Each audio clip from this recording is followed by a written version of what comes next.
The council chamber floated in the darkness of space, a massive structure that housed representatives from 200 different worlds.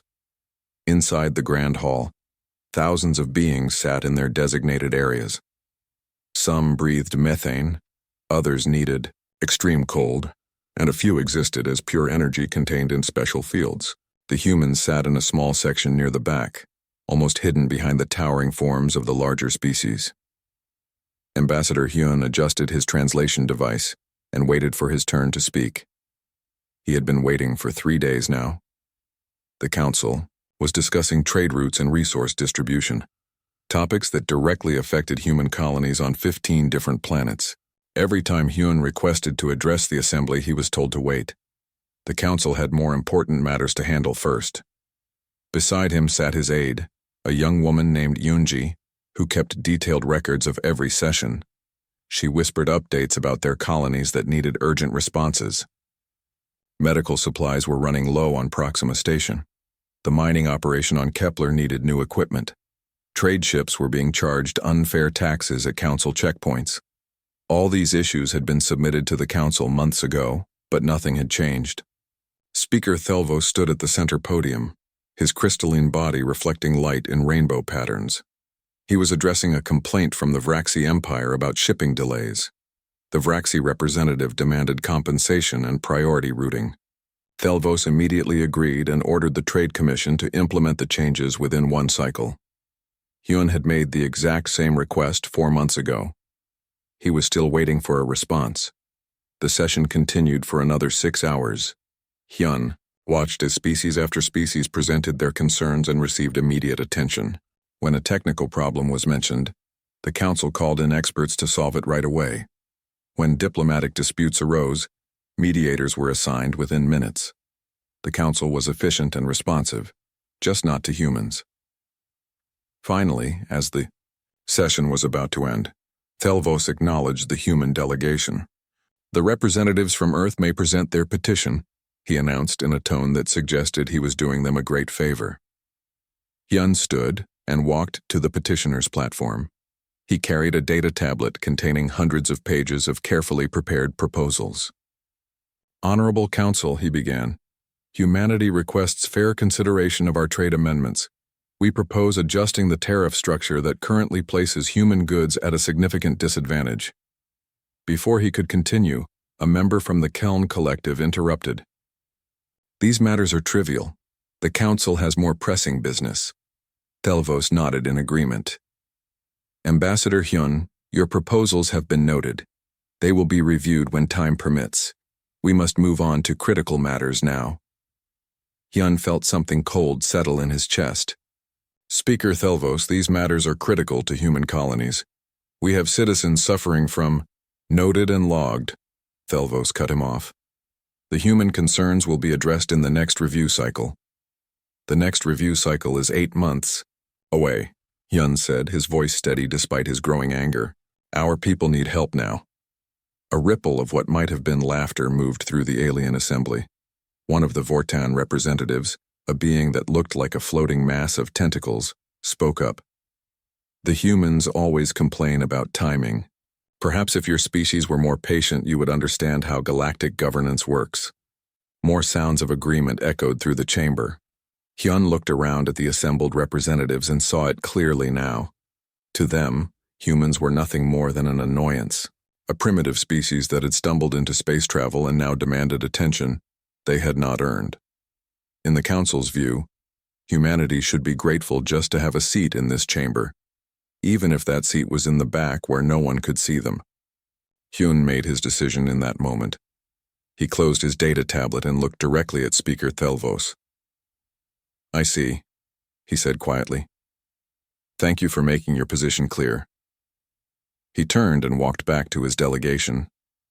Yoonji looked at him with confusion. "Ambassador, aren't you going to press the issue?" "No," Hyun said. He began gathering his materials. "We're leaving." "Leaving the session?" Yoonji asked. "Leaving the council," Hyun replied. The noise in the chamber began to fade as other delegates noticed the humans packing their belongings.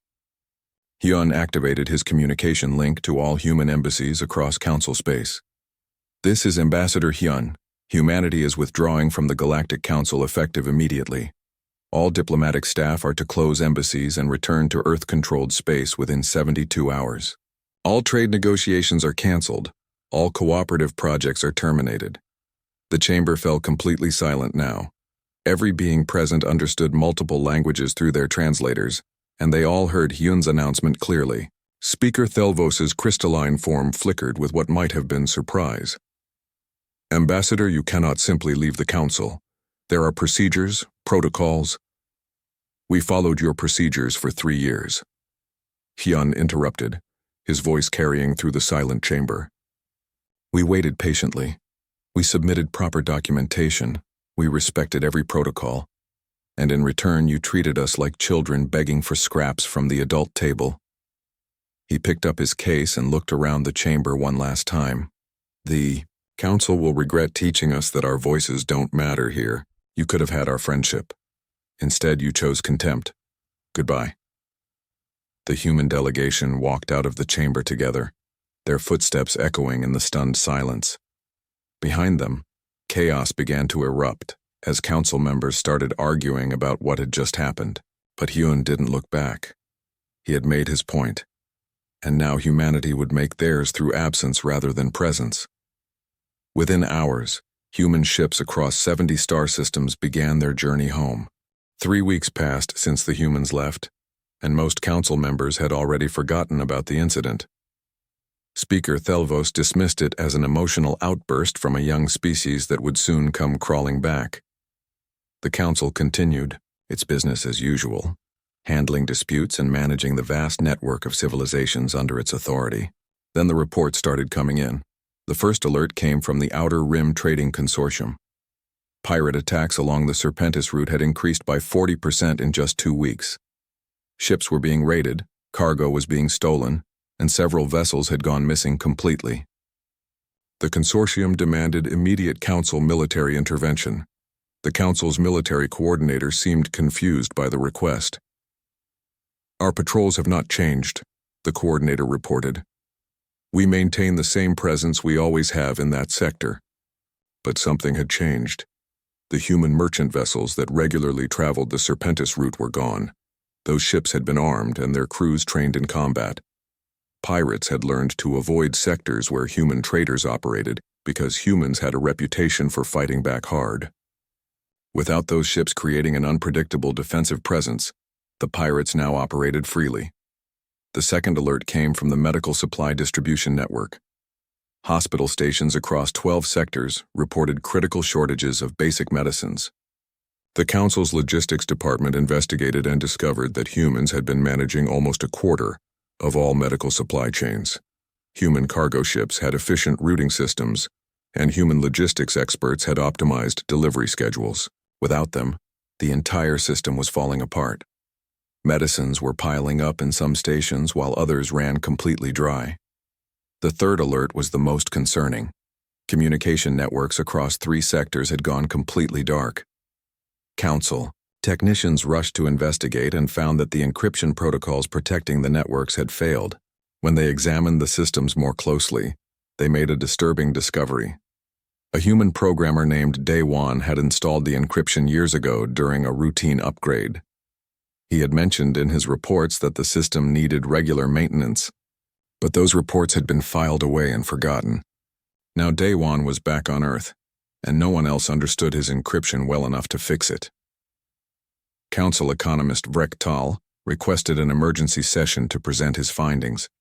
He was a methodical being from a species that valued data above all else. His report took 6 hours to present, and with each passing minute, the assembled council members grew more uncomfortable. Humans, Vrektal explained, had integrated themselves into galactic civilization far more deeply than anyone had realized.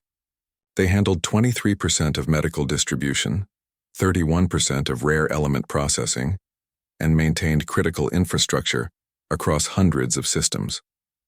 More importantly, humans had a unique talent for identifying problems before they became critical and fixing them quietly without asking for credit or compensation. Take the agricultural world of Thesia 7, Vrektal said, displaying data on the central screen. Human agronomists have been visiting that planet for 5 years. According to records, they were conducting research on soil composition. But look at these biological scans. The screen showed microscopic images of a parasitic organism. This parasite infects root systems and lies dormant for years before killing entire crops. The humans were not conducting research. They were treating an infection the Thessians did not even know existed. The Thessian representative stood up in alarm. "We were never informed of this parasite." "The humans likely assumed you knew," Rektal replied. "They saw a problem and fixed it without being asked. That is what humans do." He pulled up more data. 3 weeks ago, the last human agronomist left Thessia 7. 2 days ago, your agricultural report showed the first signs of widespread crop failure. The parasite is spreading unchecked. Without human intervention, you will face complete harvest failure within 3 months. The chamber erupted in concerned voices. Speaker Thelvos called for order, but the panic was already spreading. Representatives began checking reports from their own systems, looking for other places where humans might have been quietly keeping things running. On mining station Kepler 442, the extraction equipment had stopped working completely. The station's engineer had tried everything but could not figure out what was wrong. A review of personnel records showed that a human woman named Bora had been stationed there until 3 weeks ago. She had maintained the mining equipment, which was a hybrid system combining technologies from 3 different civilizations. Bora had submitted detailed maintenance logs, but they were written in technical language that assumed a level of understanding no one else possessed. Without her, the station was dead in the water, and 17 industries that depended on its output were already feeling the impact. In the Orion arm, hospital ships were reporting rising mortality rates. Dr. Tae Soo, a human trauma surgeon, had spent years training medical staff across multiple species. He had developed something he called adaptive surgery techniques that allowed doctors to operate on patients from different biological backgrounds. His methods had become so standard that no one remembered they had come from a human. Now Tae Soo was gone, and doctors were discovering that they could not safely perform cross-species surgeries without his guidance. Patients were dying on operating tables because medical staff had forgotten how to work without human expertise. The Vrelnir Commerce Guild presented the most damaging report. Their trade networks were collapsing. Humans had served as translators, mediators, and cultural liaisons throughout the galaxy. It turned out that humans had an unusual gift for understanding different cultures and helping them communicate. Without human intermediaries, simple trade agreements were taking months instead of days. Misunderstandings were creating conflicts. Several trade partnerships had dissolved completely because neither side could understand what the other actually wanted. Speaker Thelvos listened to report after report, his crystalline form growing dimmer with each new revelation. The Council had not just lost a junior member species, they had lost the beings who held galactic civilization together at its most basic level. Humans were not the strongest or the smartest species, but they were the ones who noticed when things were breaking and fixed them before anyone else even saw the problem. "We need to bring them back," one council member declared. "Send envoys immediately. Offer them whatever they want." But Rektal shook his head slowly. "I do not think the humans will return easily," he said. "We have taught them that we do not value their contributions. Why would they help us now?" The chamber fell silent as the weight of that question settled over everyone present. The galaxy was falling apart, and the beings who could fix it had every reason to stay home and watch it burn. The collapse continued like a slow-motion disaster that no one could stop. Each day brought new reports of systems failing, operations grinding to a halt, and civilizations struggling with problems they did not understand. The Galactic Council had compared humanity's withdrawal to removing one small piece from a massive machine. They were learning that humans had not been one piece. They had been the oil that kept everything moving smoothly. On mining station Kepler 442, the situation had grown desperate. The station manager, a Kel named Throck, stared at the massive extraction equipment that had been silent for 2 weeks. The station employed 3,000 workers from 7 different species, and all of them were now sitting idle. Throck had called in engineers from across the sector, but none of them could solve the problem. The equipment itself was a masterpiece of hybrid engineering. The primary drill used Kelm technology, the processing system was Vorten design, and the transport mechanisms came from the Vraxi Empire. Each part worked on different principles and required different maintenance approaches.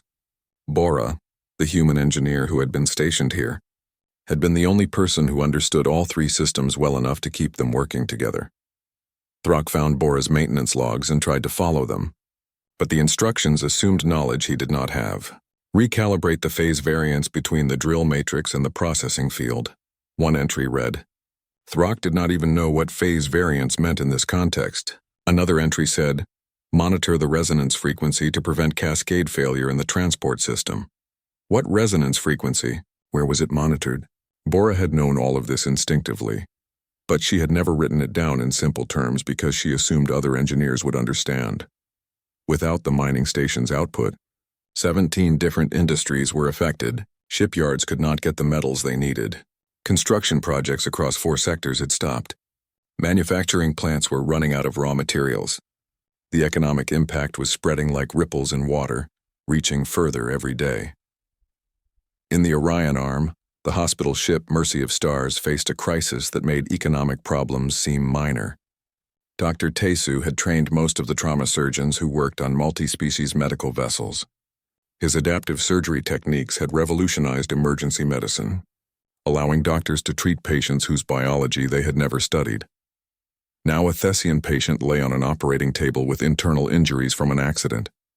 The lead surgeon, a skilled Vortan named Kless, knew Thessian anatomy in theory but had never operated on one before. Under normal circumstances, Kless would use Tesu's adaptive approach, identifying common biological patterns and adjusting technique in real time. But the confidence to do that had come from Tesu's training, and Kless suddenly realized he had forgotten the fundamental principles. Doctor, the patient is deteriorating, a nurse reported. Kless made a decision based on Vortan's surgical methods and immediately knew it was wrong. The Thessian's biology responded differently than expected. By the time Kless realized the mistake, the patient had died. It was the 4th preventable death that week on the Mercy of Stars alone. Across the Orion arm, mortality rates in multi-species medical facilities had tripled. Dr. Sua, who had worked alongside Taisu for years, had been halfway back to Earth when she heard about the medical crisis. She wanted to turn around and help, but her orders were clear. All humans were to return home immediately. She recorded a message explaining Tesu's techniques in detail and transmitted it to every hospital ship she could reach. But a recording could not replace years of hands-on training. The Vrelnir Commerce Guild watched their centuries-old trade empire crumble in a matter of weeks. Guildmaster Vorn had built his fortune on his ability to make deals between species that barely understood each other. He had always assumed his success came from his own brilliance, but now he understood the truth. His human assistants had been doing most of the real work. A simple negotiation between the Keln Collective and the Thessian Agricultural Union had turned into a diplomatic nightmare. The Keln representatives kept making what they thought were reasonable offers, but the Thessians were becoming increasingly offended. Vorn could see that both sides wanted to make a deal, but they were talking past each other. Cultural misunderstandings were piling up, and neither side could see where they were going wrong. Vorn tried to mediate, but he did not have the cultural knowledge to bridge the gap.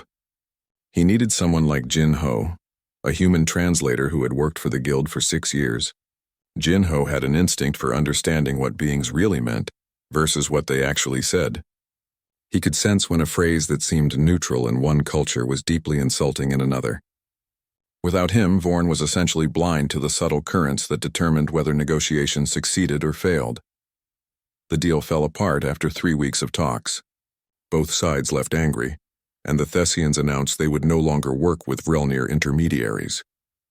Vorn received similar reports from guild offices across the galaxy.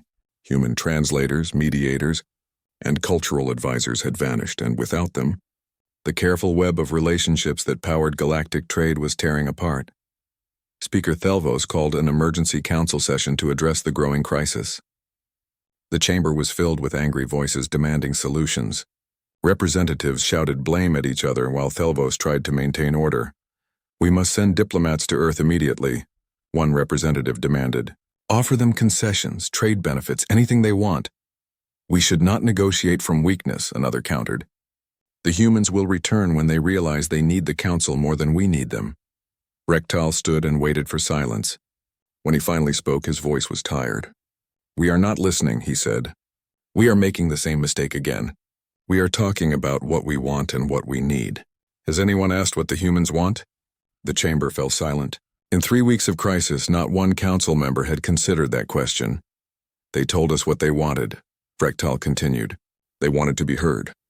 They wanted their concerns taken seriously. They wanted to be treated as equals. We refused all of that, and now we are surprised they will not help us. He gestured at the chaos visible on the data screen surrounding them. This is not a problem we can solve with trade offers or diplomatic pressure. The humans are teaching us a lesson, and we will keep suffering until we learn it. Across the galaxy, in a small office on Earth, Ambassador Hyun read the latest reports from Council Space. Hyunji stood beside him, looking troubled. Sir, people are dying because we left, she said quietly. Shouldn't we help them? Hyun looked at her with tired eyes. We tried to help them for 3 years, Hyunji. They did not want our help. They wanted us to be quiet and grateful for whatever scraps they threw our way. He turned back to his screens. Now they will learn what they lost. Only then will they be ready to listen. 2 months after humanity's withdrawal, the Galactic Council sent their first diplomatic mission to Earth. 5 ambassadors from different species arrived at the United Earth Government headquarters in Geneva, expecting to be received with the respect due to council representatives. Instead, they were made to wait in a lobby for 3 hours before anyone acknowledged them. When Ambassador Hana finally appeared, she did not apologize for the delay. She led them to a small conference room, not the grand diplomatic hall where council envoys were traditionally received. The message was clear. Earth was no longer following council protocols. The head of the delegation, a Vortan named Selvik, tried to take control of the meeting immediately. The Galactic Council demands that humanity return to council space and resume its duties. Your absence is causing significant disruption. Hana looked at him with an expression that might have been amusement. The council demands? She repeated. I think you misunderstand your position here. You are guests on Earth, not representatives of an authority we recognize. Selvik's tentacles twitched with irritation.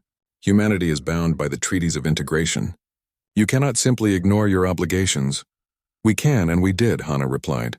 Read the treaty carefully. It allows any member species to withdraw from council participation at any time. We followed the rules perfectly. Another envoy, a Kel named Thoris, leaned forward. Be reasonable. Your people are needed. Systems are failing. People are dying. Surely you do not want that on your conscience. Where was your conscience when human colonists on Proxima Station were dying from medical supply shortages? Hana asked. We begged the council for help for 4 months. We were told to be patient. She stood and walked to the window, looking out over the city. Dr. Sua watched children die while waiting for the council to approve emergency supply shipments.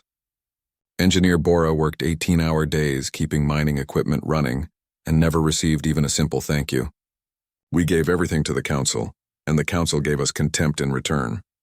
We can change that, Selvik said quickly. The council is prepared to offer humanity improved trade terms, better territorial allocations, even a seat on the security committee. You had 3 years to offer those things, Hana said without turning around. You chose to wait until you were desperate. That tells me you have not learned anything yet. The meeting ended with no agreement. The council envoys left Earth frustrated and confused. They had come prepared to negotiate from a position of strength. But somehow the humans had turned the entire situation around. Reports of their failure spread quickly through council space, and panic began to set in. The council decided to solve their problems without human help. If humans were the only beings who could maintain hybrid systems, then the council would create training programs to teach other species. If human cultural mediators were essential, then the council would develop new diplomatic protocols that did not require them. It was an ambitious plan that showed the council had completely missed the point. The automated patrol system was the first disaster. Council engineers developed an artificial intelligence to replace human peacekeepers along the trade routes. The AI was programmed with detailed threat assessment protocols and given control of military drones. It was deployed along the Serpentis route with great confidence. 3 days later, The AI identified a civilian transport vessel as a pirate ship based on outdated registration codes. Before anyone could intervene, the drones destroyed the transport, killing all 200 passengers aboard. The incident caused outrage across multiple species and led to immediate demands that the AI system be shut down. The second disaster came when a Vraxi engineer named Kelton attempted to repair the mining equipment on Kepler 442. Kelton studied Bora's maintenance logs carefully and believed he understood the hybrid systems. He made what seemed like a logical adjustment to the processing field, trying to compensate for the drill's power fluctuations. The explosion could be seen from orbit. 47 workers died instantly, and the mining station suffered catastrophic damage that would take years to repair. Investigation showed that Kelton had fundamentally misunderstood how the three different technologies interacted. Bora had known that the processing field's instability was not a problem to fix, but a feature that helped balance the other systems. That knowledge came from years of experience working with all three technologies, something that could not be learned from reading logs. The medical disaster was the worst.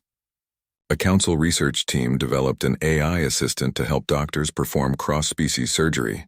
The AI was trained on thousands of medical procedures and programmed with adaptive algorithms based on Taisu's published papers. It was installed in the Mercy of Stars with promises that it would save lives. During its first week of operation, the AI poisoned an entire ward of patients. The system had correctly identified treatment protocols for each species individually, but it had not understood how medications would interact when patients were housed in the same environment. Humans had an intuitive grasp of complex system interactions that the AI simply could not replicate. By the time doctors realized what was happening, 18 patients were dead. While the council flailed desperately, something else was happening in the shadows. A human named Sung Min had stayed behind when the others withdrew. He had been a junior analyst at the council, barely noticed by the senior representatives. Now he moved through council space, documenting everything with careful precision.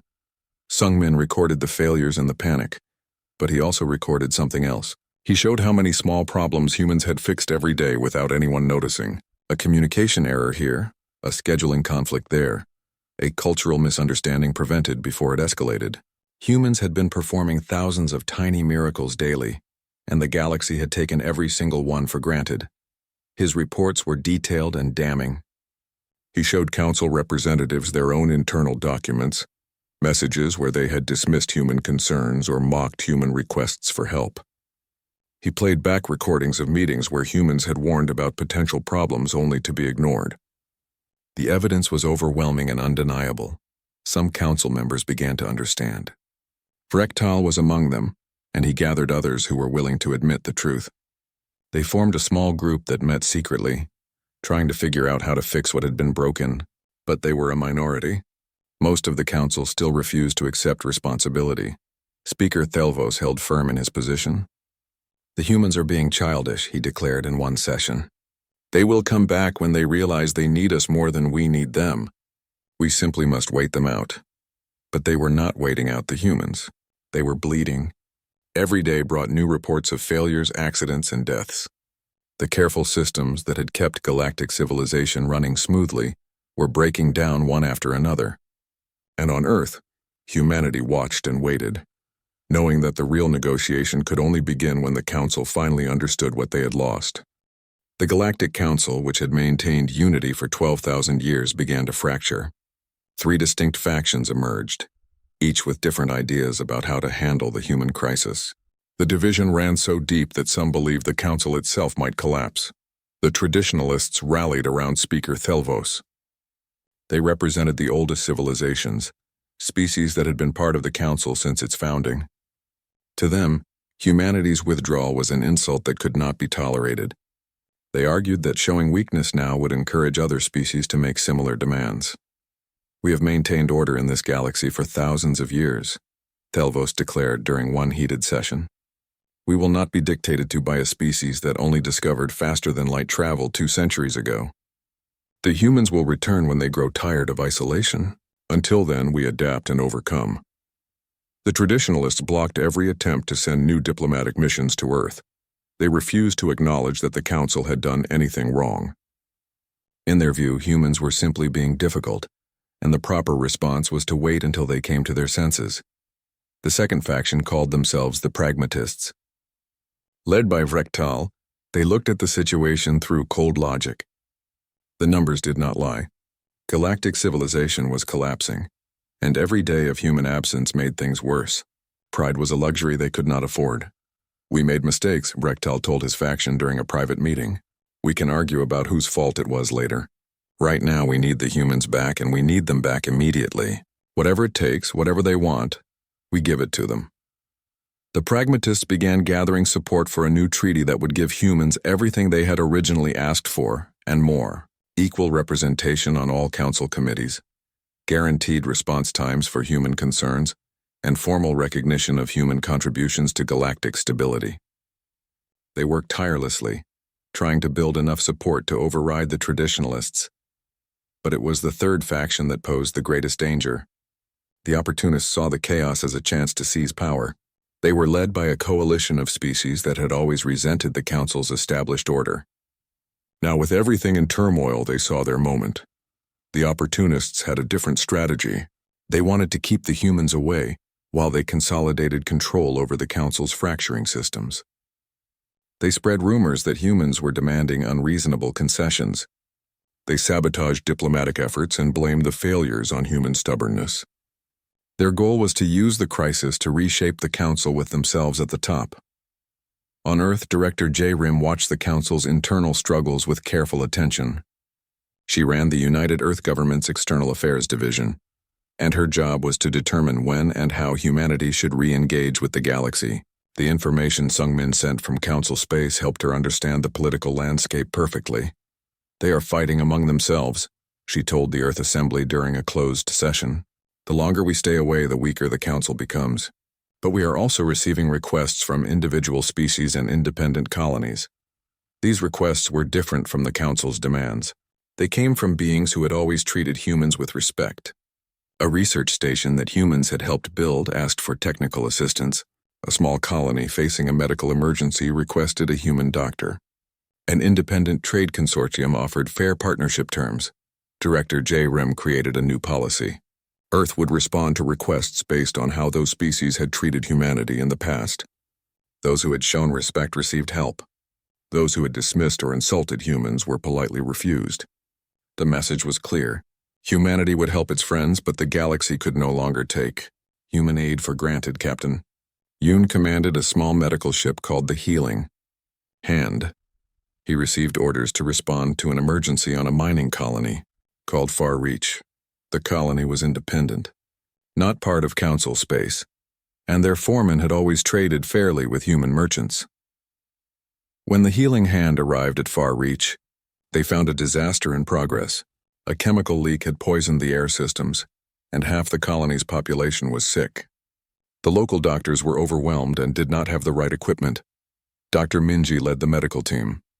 She worked for 72 hours straight, treating patients and training the local doctors in techniques they had never seen before. When she finally took a break, the colony's foreman, a Kelm named Dorak, thanked her with tears in his eyes.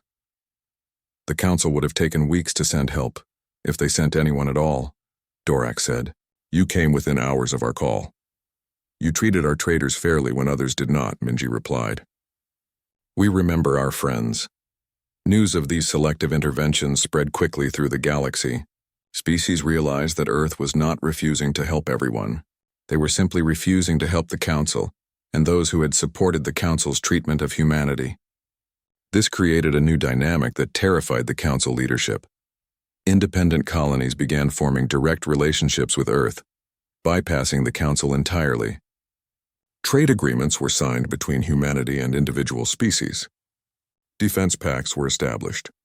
Cultural exchanges were arranged. Humanity was building a parallel network of alliances that had nothing to do with Council authority. The Council realized they were not just losing human help. They were losing their position as the center of galactic civilization. If this continued, the Council would become irrelevant. The opportunist faction saw their chance slipping away and decided to take dramatic action. They hired mercenary forces and sent them to raid a human colony. The plan was to create a crisis that would force Earth to negotiate. They calculated that humans would be so desperate to protect their citizens that they would agree to return on the Council's terms. It was a catastrophic miscalculation. The attack hit Colony Arcturus, a peaceful settlement on the edge of human space. The mercenaries struck at night, targeting civilian areas. By the time local defense forces could respond, 300 people were dead, including many children. The mercenaries escaped before Earth's military could arrive, but they left behind evidence of who had hired them. When the evidence was presented to the Council, the opportunist faction tried to deny involvement. But Sungmin had documented everything. He had recordings of their planning sessions, financial transfers showing payment to the mercenaries, and communications that proved the attack was deliberate. The traditionalists and pragmatists united in their fury. The opportunist leaders were arrested, and their faction collapsed overnight. But the damage was done. Earth now had a reason to see the Council as not just dismissive but actively hostile. On Earth, the government held an emergency session. Military commanders demanded immediate retaliation. Admiral Nari stood before the assembly with barely controlled rage. "They killed our children," she said, her voice shaking. "They attacked civilians. Give me the word, and we will show them why attacking humanity is a fatal mistake." Director J-Rim listened to the demands for war. She understood the anger. She felt it herself. But she also saw an opportunity. "No," she said firmly. "We will not give them war. We will give them something much worse. We will teach them exactly what they lost when they drove us away, and when they finally understand, they will beg us to return." The room fell silent. The military commanders wanted blood, but they trusted J-Rim's judgment.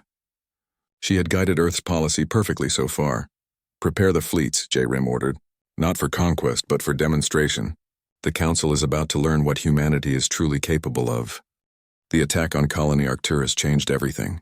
For 3 months, humanity had responded to the Council's crisis with measured restraint.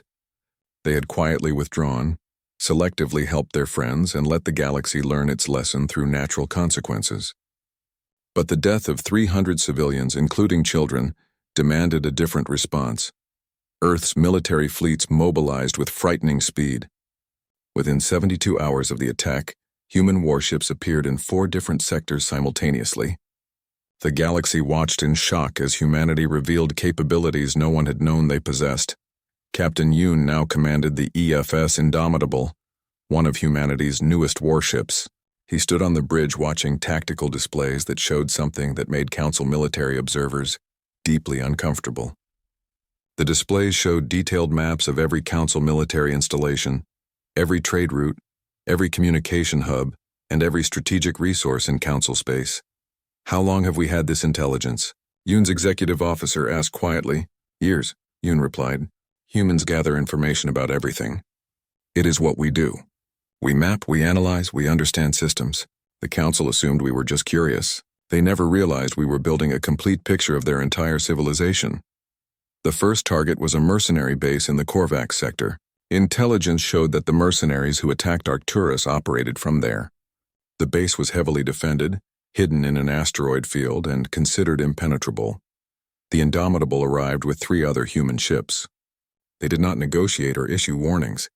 Within 20 minutes, the base was destroyed. The mercenaries never even had time to launch their fighters. Human weapons struck with precision that seemed impossible. Every shot found its target. Every missile hit exactly where it was supposed to. The second base fell 12 hours later. Then the third. By the end of the first week, every mercenary organization that had participated in the Arcturus attack had been eliminated. But humanity did not stop there. Admiral Nari commanded the operation from Earth. She had argued for this response, and now she executed it with cold efficiency. Human fleets swept through regions where pirates and raiders operated. These criminals had flourished in the chaos following humanity's withdrawal.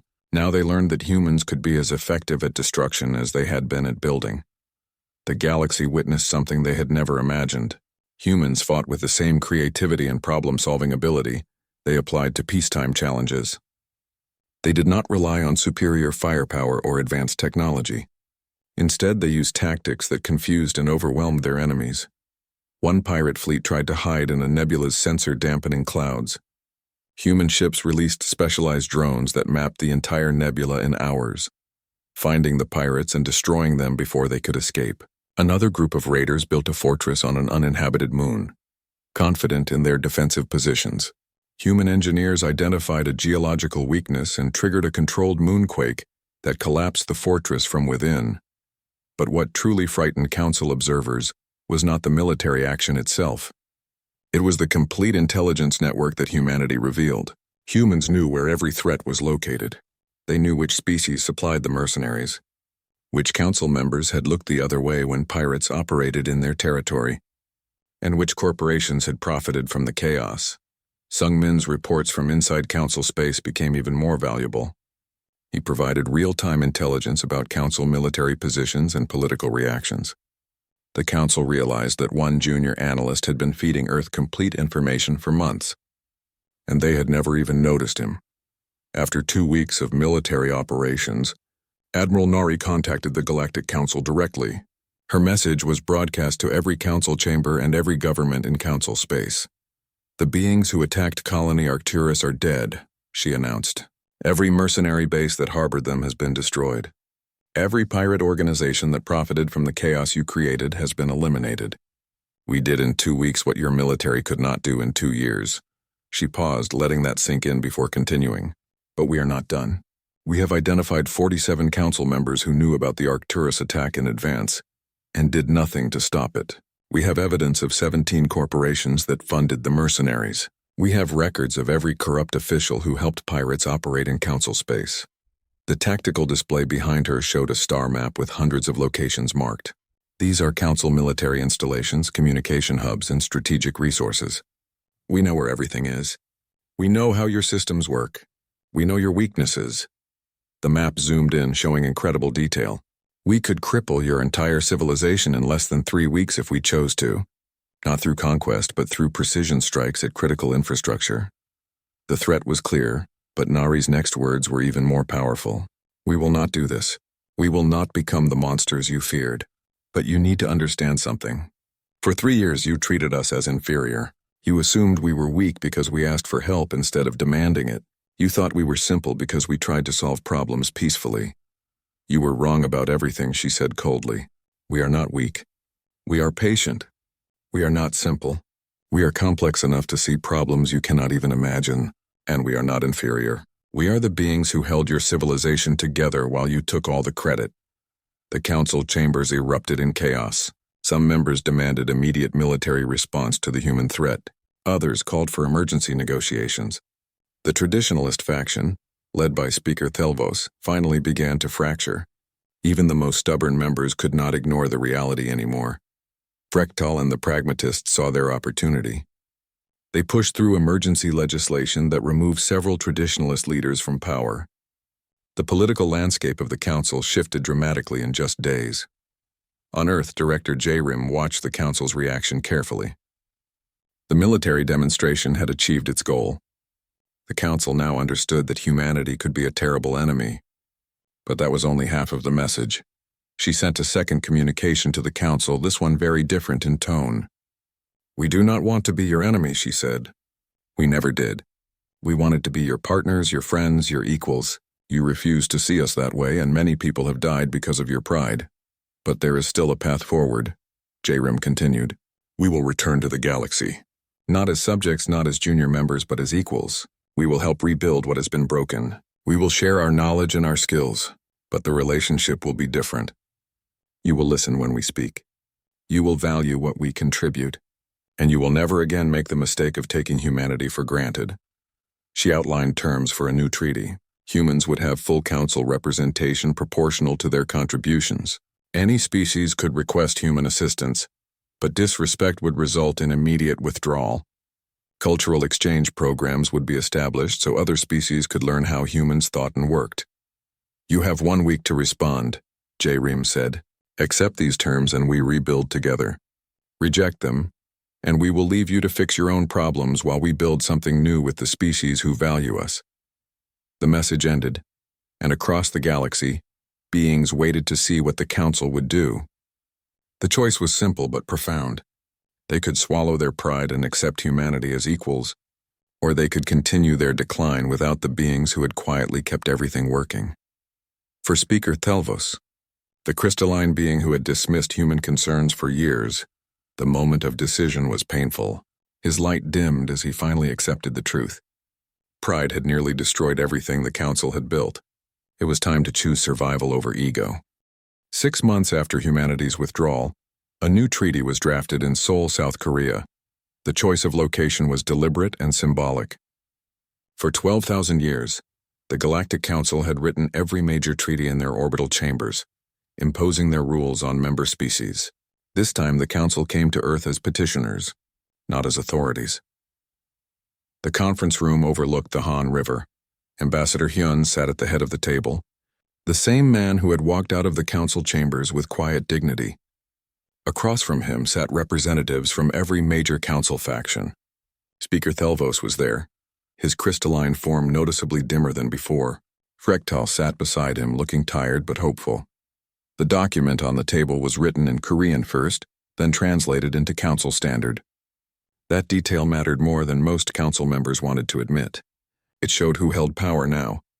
"Let me be clear about something," Hyun began. "We are not writing this treaty because we need the council. We have proven we can thrive without you. Independent colonies are forming direct relationships with Earth.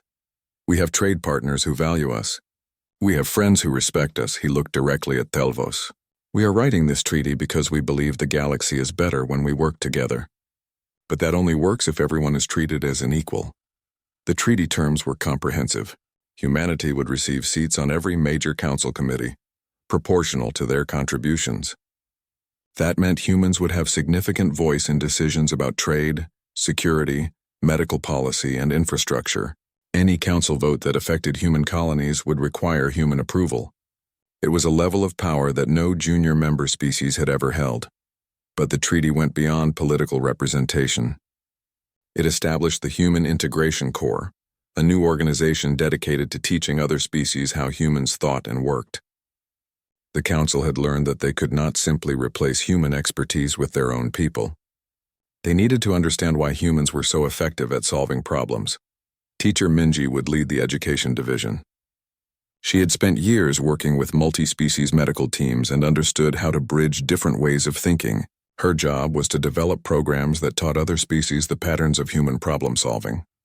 "Humans see connections that others miss," she explained to the council representatives. "We look at a broken system and see how all the parts interact. We notice small problems before they become big ones. These are skills that can be taught, but only if you are willing to learn." Engineer Jin Ho would head infrastructure training. The disasters with automated systems and failed repairs had shown that reading maintenance logs was not enough. Engineers from other species needed hands-on experience working with humans, learning not just what to do, but how to think about complex systems.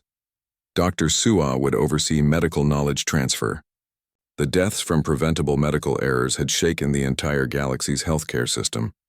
She would establish training programs at every major medical facility, ensuring that Taisu's adaptive surgery techniques became standard practice for all doctors. The council agreed to every term. They had no choice, but more importantly, they finally understood why these terms were necessary. The galaxy had seen what happened when humans were gone. No one wanted to experience that again. The treaty also addressed the Arcturus attack directly. The council officially condemned the attack and established a reparations fund for the victims' families. More significantly, the treaty created new oversight mechanisms to prevent council members from ever again hiring mercenaries to threaten another species. When the signing ceremony took place, it was broadcast across the galaxy. Beings from 200 different worlds watched as their representatives affixed their marks to a document that fundamentally changed how galactic civilization would operate. Ambassador Hyun was the last to sign. He used a traditional Korean seal, pressing it firmly onto the document beside his signature. The red ink stood out against the white paper, a mark that could not be ignored or forgotten. "This treaty is more than words on paper," Hyun said during his address. "It is a promise that the galaxy will be different. Those who contribute will be valued. Those who help will be respected. And those who quietly keep everything running will finally be seen." The new Galactic Council convened for the first time 3 weeks later. The chamber had been redesigned. The old arrangement, with senior species at the center and junior members pushed to the edges, was gone. Now the seating was arranged in concentric circles. with rotation ensuring that no species was permanently relegated to the back. When the human delegation entered, they walked to seats in the third row from the center, not the back row where they had spent 3 years being ignored, not the front row either, because humans had not asked for special treatment. They had asked for fairness, and that was what they received. Speaker Thelvos opened the session with an acknowledgement that must have hurt his pride deeply. "This council failed humanity," he said, his crystalline voice clear across the chamber. "We dismissed their concerns. We ignored their contributions. We treated them as inferior when they were anything but. Many beings died because of our arrogance, and that responsibility falls on us." He paused, his light flickering with what humans had learned to recognize as shame. The humans could have watched us collapse. They could have built their own empire while we struggled. Instead, they offered us this chance to rebuild together. That generosity teaches us more about their character than 3 years of dismissal taught us about ours. The session proceeded smoothly. Human representatives presented concerns about trade regulations affecting 3 colonies. Unlike before, their presentation was heard attentively. Questions were asked respectfully. Within 2 hours, a committee was formed to address the issues. With human participation guaranteed, it was a small victory, but it represented everything that had changed. Across the galaxy, human ships began returning to their old roots, not all at once but gradually. Dr. Tesu went back to the mercy of stars, where the medical staff welcomed him with tears of relief. Engineer Bora returned to mining station Kepler 442, where the workers gave her an ovation that lasted 10 minutes.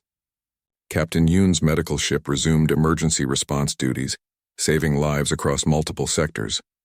But not everything returned to how it was before. Humans no longer worked quietly in the background, unacknowledged and unappreciated. Other species had learned to recognize human contributions and express gratitude for them.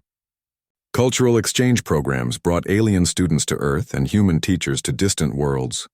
Understanding grew where ignorance had once festered. 5 years after the withdrawal, Ambassador Hyun retired from diplomatic service.